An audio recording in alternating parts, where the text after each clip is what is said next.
Aslı'cığım hoş geldin. Programa hoş geldik. Hoş buldum Aytuğ'cum. Nasılsın görüşmeyeli? İyiyiz, ne olsun işte. Bil bakalım neredeyiz? Neredeyiz? Sülüklü Göl'deyiz.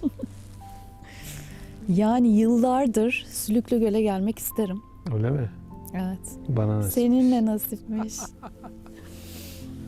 Ya bir de böyle hani şey diyorlardı, yolu kötü, gidemezsiniz. Çünkü buzlanmada sıkıntı çıkabilir. Stabilize orman yolu. Çünkü biz birkaç haftadır bunu planlıyoruz ama aklımızda başka yaylalar da vardı. Senin daha evvelden gittiğin yaylalar. Sultanpınar Yaylası, Acele Yaylası. Oralara da gideceğiz. Gideceğiz.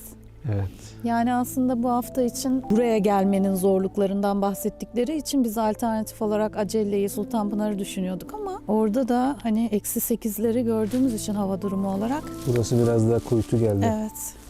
Geçen hafta Ayvalık'ta o siftahı amiyane tabirle yaptıktan sonra benim korkum azaldı açıkçası. Çünkü çok rahat yattık. Yani dışarıda bayağı 50-55 kilometre saatte hızla esen bir rüzgar vardı. Ona rağmen biz hani uyku tulumunun içine bile girmeden sıcacık uyuduk. O yüzden burada olmaktan memnunuz. Evet.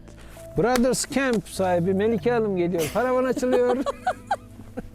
Ya inşallah bir gün onu da konuk ederiz.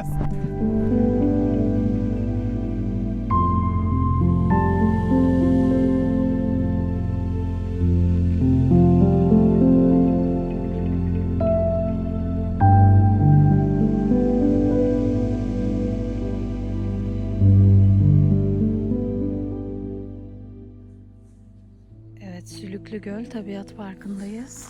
Yılın ilk karını Sülüklü Göl'de görmek varmış. Şu anda parkın içindeki tek insanlar biziz. Hatta kapıdaki Mustafa Bey bu havada ne işiniz var gibi bir soruyla bizi içeriye aldı.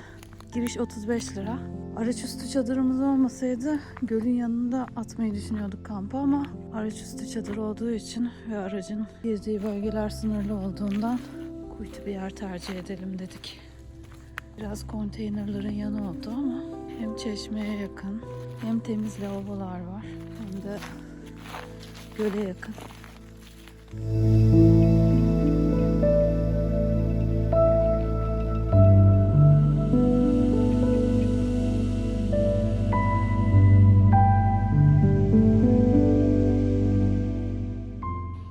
Burası da mesela çadır atmak için güzel bir yer. Şöyle bir manzarası var.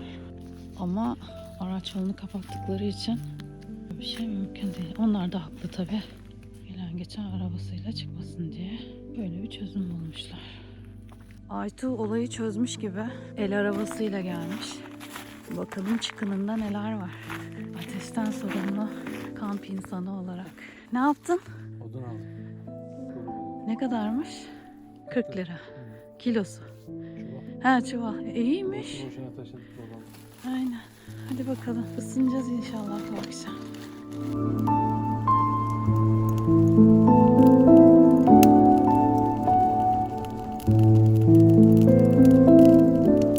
Yalnız odunlar olmasaymış halimiz harapmış. Yani gerçekten şu anda kaç derece? Geldiğimizde 7 dereceydi. Şu anda bir herhalde 4 falan vardır. 4 var mıdır? Vardır çünkü güneş gitti ortamda. Odunların sıcaklığıyla baş başa kaldık. Gerçekten şu anda bir nimet yani şunun sıcaklığı. Evet. İyi aklına geldi ama Akyazı'da kahveye daldık, odun sorduk. Ya ama çok iyi değil miydi ya? Kesinlikle. Abi. Abinin kulağında talaş vardı. Gerçekten mi? Evet. Kulağında talaş var, adama gittim odun sordum. Baktım kimin kulağında talaş var. Bir de yaş çıkmasalardı iyiydi. Ay, yapacak bir şey yok. Allah'tan burada odun satışı varmış da kuru odun aldık şimdi. Evet. Kuru odunlarla yaş odunları harmanlıyorum. Artist girdik içeriye. Eyvallah. Ya bizim odunumuz var. Ha iyi öyleyse falan diye. Kim öper senin odununu diye. Ama iyi. Aynen. Yine bir çuval aldın. 2 çuvalda Aldık. şey var. Akyazı'da Hilmi abiden var. Vallahi odundan bagajda yer kalmadı artık. Odun burada Odun candır. şu coğrafyada en değerli kesinlikle. şeylerden biri. Kesinlikle. Çünkü hava kararıyor. Winter has come. Evet. Yapacak bir şey yok.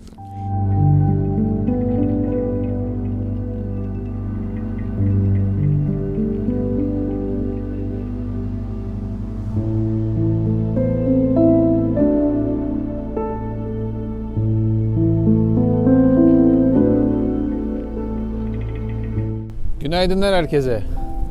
Günaydın. Ya ne kadar soğuk bir hava. Evet ya. Donmaya ramak kaldı. Ya evet, biz sabah erken kalkıp böyle hani durgun suda yansıma, işte böyle buhar falan çekeriz diye düşünüyorduk. Ama şu anda bambaşka bir şey var burada. Rüzgar, bulut desen tek tük. Yani biz de o yüzden şimdi bir elimizi yüzümüzü yıkayıp fırçalayıp kahvaltımızı yapıp ondan sonra havanın sakinlemesini bekleyeceğiz. Evet. Sonra da işte kadraj bakacağız, çalışacağız. Akşamki uyuma performansımızdan da bahset istersen. Evet, akşam -2, -3 civarındaydı. Evet. Araçüstü çadırımızla içinde uyku tulumlarımıza yattık. Ben uyku tulumunun içinde affedersiniz don atlet yattım. Gayet de ısıttı. Ben de çoraplarımı çıkardım. -18 zaten benim uyku tulumum. Ben Aslı'nın Casper'a da mama veriyorum bu arada. tamam. Aslı'nın da Casper! uyku tulumu kış şartları için uygun. Aslı'nın elleri bulaşıktan sonra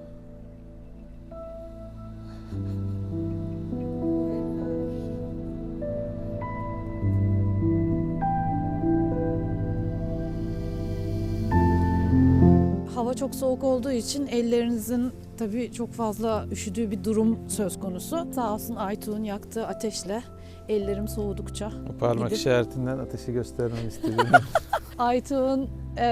Aytuğ'un yaktığı ateşle ellerimi ara ara ısıtıyorum. Şimdi mutfağı arabanın yanına kurduk. Nurgaz'dan bir ocak almıştık. Ocak gerçekten çok başarılı bu arada. Çay falan yaparken çok kısa sürede suyu kaynatıyor. O yüzden çok sevdim. Peki Aslı Ustam asıl soru. Estağfurullah.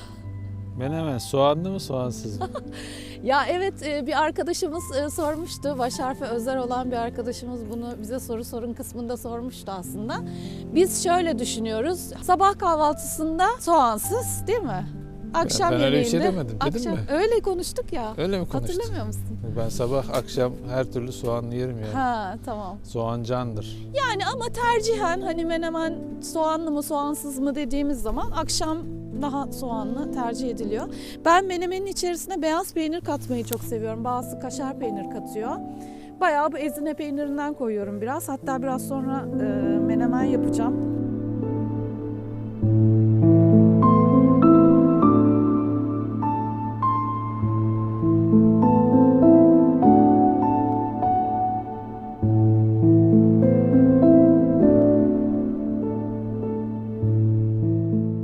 Kamp menemenin bebeğim.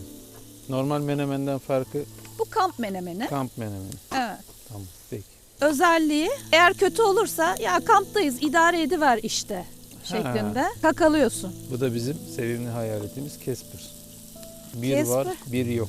Casper dün bizden çok yemek yedi. Aynen. Baksana hemen kızartıyor. Hı-hı. 1,5 domates koymayı düşünüyorum. 3 tane yumurta kıracağım. İkimize yeter diye düşünüyorum. Başka şeyler de var. Şunu da söğüş salatalıkların yanına. Bu akşam saç tava yapmayı düşünüyoruz. Bakalım becerebilirsek. Cızırtıyı duyuyor musunuz? Şöyle mikrofonumla, dead cat'imle yaklaşayım. Detketi içine düşürme.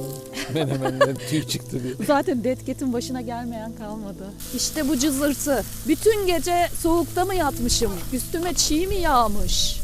Hiç önemli değil. Sabah uyandığımda bu cızırtıyı duyacaksam eğer yansın bu dünya falan.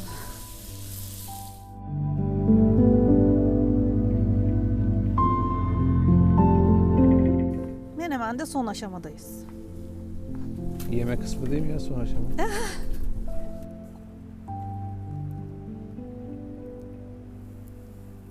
Menemen lezzet testi için Sülüklü Göl'deyiz. Hadi bakalım. Haydi bakalım.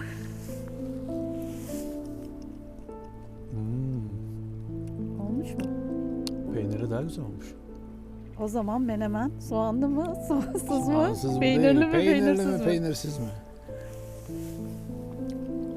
Başarılı. Afiyet olsun. Teşekkürler. Hadi kapat da gel.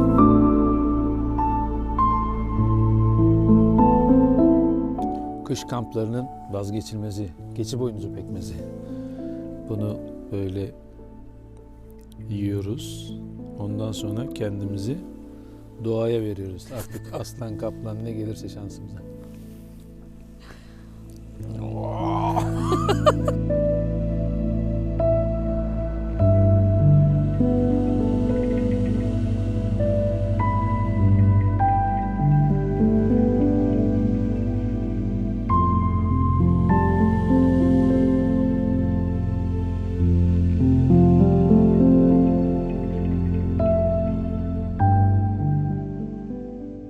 Kuralım istersen. Çok güzel şu anda. Olur. Baksana hafif böyle şey var. Sisli. Sadece orada bulut var. Ha şurada da var. Evet. Güzel parlıyor. Şuradaki bulutlar. arkadaki ışık da güzel. Evet. Onun ikisini alabileceğimiz. Evet. Ben bir dik kadraj buradan çekerim.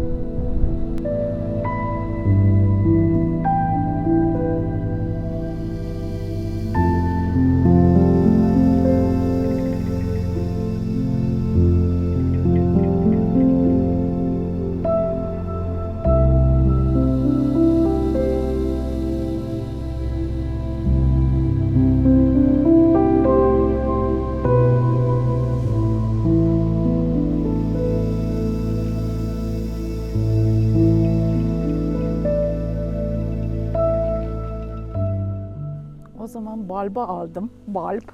Balp. Ben F'i bayağı böyle bir düşürmek istiyorum aslında. F'i düşürünce ne oluyor ya? Memlekette her şey çıkıyor. F niye düşüyor? Faiz düşüyor. Faiz de mi düşüyor? F Faiz düştü mü faizi zaten düşürüyorum her şey zaten. çıkıyor. F'deyken faizi kodlamıştım. Bunu biz sokaktaki insanlar bile öğrendik. Faiz düşürdüğün zaman dolar Tabii canım yükselir hepimiz diye. ekonomist olduk artık. Ekonomiden sorumlu olanlar ısrarlanamıyor.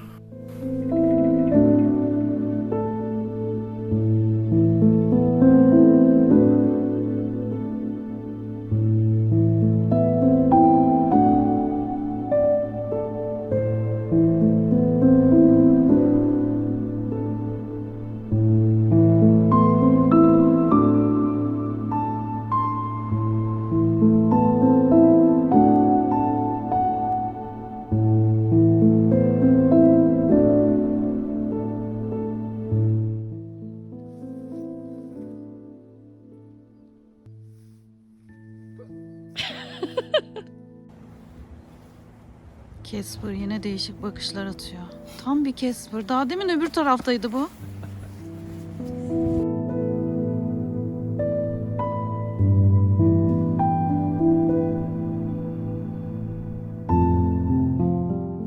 Ustacığım nasıl gidiyor etler?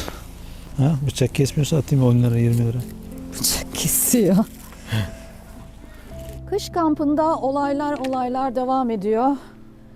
Aytuğ'un şom ağzı sayesinde başlayan yağış sonrasında kendimizi çadırın altına attık. Çadırın altı da şu Aynen. kadar bir şey yani. Yağmur başladı çünkü. Hani yemek yapıyoruz, yemeğe bir şey olmasın diye kendimizi feda ettik. Yemek yalnız merdiven altı imalata dönmüş. Aynen öyle. Evet. Son dakika kararıyla saç tavamıza İtalyan dokunuşu yapmaya karar verdim ve domates yerine şarap ekledim. Gerçi içinde de bir sürü şey var, baharat var ama değişik bir şey olacak.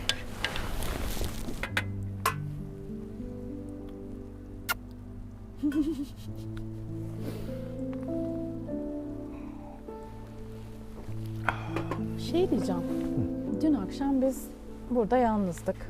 Sadece Casper vardı bizimle. Evet. Bu akşam 2 tane karavan geldi, 16 plaka. Normaldir. Cuma akşamı. Evet, cuma akşamı. İnsanlar işten çıktığı hafta sonunu değerlendirmek için Ha. bizim gibi planlar yapmışlardır. Ne düşünüyorsun mesela şimdi hani biz böyle merdiven altında bunu yaşarken onlar böyle gelmiş, içeride ışıklı bir hayat var. Biz burada hani gerçekten kış kampının zorluklarıyla cebelleşirken. Bu hayatı biz seçtik. Bu ışıltılı, kafadan ışıltılı evet, hayatı evet. biz seçtik yani. Evet, aynen. Ben şu anda aşırı memnunum hayatımdan çünkü Aynen. Yağmur biraz daha artarsa gene sorun gelmez. lütfen sen konuşma canım çünkü o zaman artıyor. Evet, hadi bakalım. Yemeğimiz pişti. Evet, ellerine kollarına sağlık. Sağ ol canım, senin de kesene bereket. Şimdi tadına bak bakalım. Kamp şartlarında. Kamp şartlarında 10 üstünden 9. Vay. Oo. Evet. Neden dersen bunda soğan var. İyiymiş. Sen soğana veriyorsun galiba, bana vermiyorsun. Soğan, sarımsak bizde doğal antibiyotikler. Şimdi kapatırsan hayvanlar gibi yemek istiyorum. Evet, tamam. Afiyet olsun. Afiyet olsun.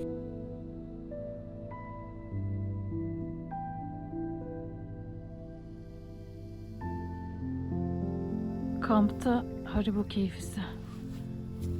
Ateşe de uzatalım. Uhu.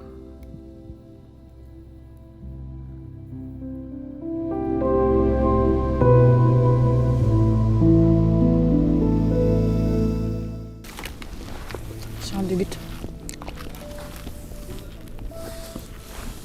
Biz dün sadece tek arabaydık burada. Sanki Aytu mekanı benim için kapatmış gibiydi. Yani bir günlüğüne kapattım ama param o kadarını etti. Şimdi bu akşam cuma akşamı olduğu için önce 2 tane karavan geldi. Şimdi bir tane de araba geldi. Onlar nasıl kalacaklar bilmiyoruz. Bunlar keşifte galiba.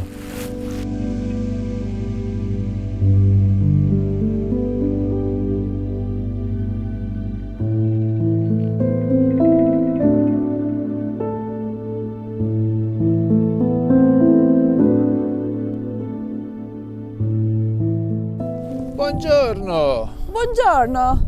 come stai? Abbastanza bene direi. Ben de Abastansa bene demeyi tercih ederim. Dün akşamdan sonra Evet ya, neydi o öyle? Bütün gece yağmur yağdı. bir ara bayağı endişelendik. Evet, sabah kalktık Sülüklü Göl etrafında yürüyüşümüzü yapıyoruz. Hava da belirsiz, yani bulutlu. Tekrar yağar mı acaba? Ben ondan korkuyorum. Yani şimdi gidelim bir çay yapalım, bir kahvaltımızı yapalım.